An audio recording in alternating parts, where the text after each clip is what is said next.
কথায় কথায় গুন্ডামি, দিয়েছে ইসলামী কথায় কথায় গুন্ডামি, শিবিরের নোংরামি চলবে না চলবে না, শিবিরের গালিগালাজ চলবে না চলবে না, শিবিরের নোংরামি চলবে না চলবে না, শিবিরের গালিগালাজ চলবে না চলবে না, শিবিরের নোংরামি চলবে না চলবে না। অধিকারের যে লড়াই, বাংলাদেশের সার্বভৌমত্ব এবং স্বাধীনতা রক্ষার যে লড়াই, এই লড়াইয়ের জন্য বাংলাদেশের জিয়া পরিবার সবচাইতে বেশি নির্যাতিত।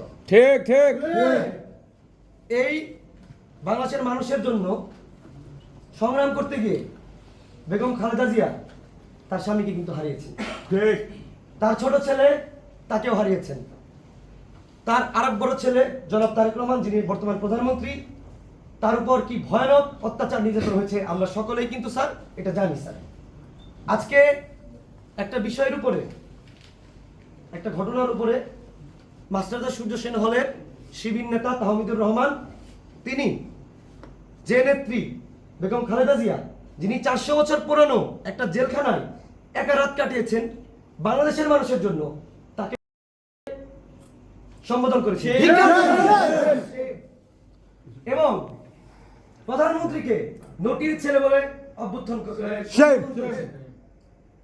যারা বাংলাদেশের লড়াইয়ের জন্য তাদের পরিবার, তাদের যে সোনালী জীবন সবকিছু বিসর্জন দিলেন, দেশে গণতন্ত্র এবং ভোটাধিকার ফিরিয়ে আনলেন স্যার, এরকম একজন মানুষকে নিয়ে এরকম কুরুচি মানে মন্তব্য, এটা আমরা তীব্র নিন্দা জানাই। মাস্টারদা সুদর্শন হল ছাত্রদলের পক্ষ থেকে আমরা এর প্রতিবাদ জানাচ্ছি। আমরা বিশ্বাস করি বাংলাদেশে গণতন্ত্রের বিজয় হয়েছে, গণতান্ত্রিকভাবে সরকার এসেছে এবং সব জায়গায় এই গণতন্ত্রের ছোঁয়া লেগেছে। গণতান্ত্রিকভাবে যে কোনো বিষয়ে সরকারের সমালোচনা, প্রতিবাদ, মিছিল সবকিছুই হতে পারে, কিন্তু সূর্য সেন হলের শিবিরের নেতার যে নোংরা গালিগালাজ, সেটা কোনোভাবেই একজন বিশ্ববিদ্যালয় শিক্ষার্থীর স্ট্যান্ডার্ডের সাথে যায় না।